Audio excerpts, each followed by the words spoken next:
नमस्कार, मैं हूं आपके साथ अंजना शर्मा और आप देख रहे हैं वर्तमान युग। तो आइए शुरुआत करते हैं आज की खास खबर से। संसद जजों के खिलाफ कभी पूरा नहीं हुआ महाभियोग का प्रयास, 50 सांसदों की ओर से करना होता है अनुरोध। राज्यसभा में विपक्ष की ओर से इलाहाबाद हाईकोर्ट ने न्यायाधीश जस्टिस शेखर कुमार यादव के खिलाफ महाभियोग प्रस्ताव का नोटिस देने की तैयारी की जा रही है, लेकिन महाभियोग शुरू करने की प्रक्रिया लंबी है और अब तक के इतिहास में जजों के खिलाफ महाभियोग लाने का कोई भी प्रयास पूरा नहीं हो सका है। ये है महाभियोग की प्रक्रिया। सुप्रीम कोर्ट या हाई कोर्ट के जज के खिलाफ महाभियोग की प्रक्रिया शुरू कराने के लिए उच्च सदन में कम से कम 50 सांसदों की ओर से सदन के पीठासीन अधिकारी के सामने नोटिस के रूप में अनुरोध प्रस्तुत किया जाता है। नोटिस स्वीकार करने के बाद जज पर लगाए गए आरोपों की जांच के संदर्भ में महाभियोग की प्रक्रिया शुरू करने के लिए 3 सदस्यीय समिति गठित की जाती है।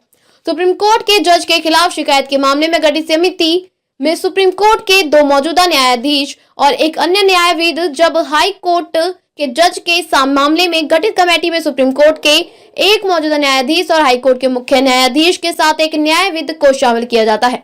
महाभियोग प्रस्ताव को पारित कराने के लिए संबंधित सदन में उपस्थित और मतदान करने वाले सदस्यों की कम से कम 2/3 सदस्यों का प्रस्ताव के पक्ष में समर्थन जरूरी है। विपक्ष के पास बहुमत का अभाव। वर्तमान में उच्च सदन में विपक्ष के 100 सांसद हैं। 245 सदस्यों वाले उच्च सदन में महाभियोग प्रस्ताव पारित कराने के लिए 163 सदस्यों का समर्थन जरूरी है। ऐसे में अगर सत्ता पक्ष से प्रस्ताव से दूरी बनाई तो इसका गिरना तय है। हालांकि विपक्षी दलों का कहना है कि इसके सहारे उसकी योजना जस्टिस यादव की खतरनाक टिप्पणियों पर देश का ध्यान आकृष्ट करना है। अब तक महाभियोग के 4 प्रयास। संसद के दोनों सदनों में जजों के खिलाफ अब तक महाभियोग के 4 प्रस्ताव लाने के प्रयास किए गए। इनमें से कोई भी प्रस्ताव प्रक्रिया पूरी नहीं कर पाया।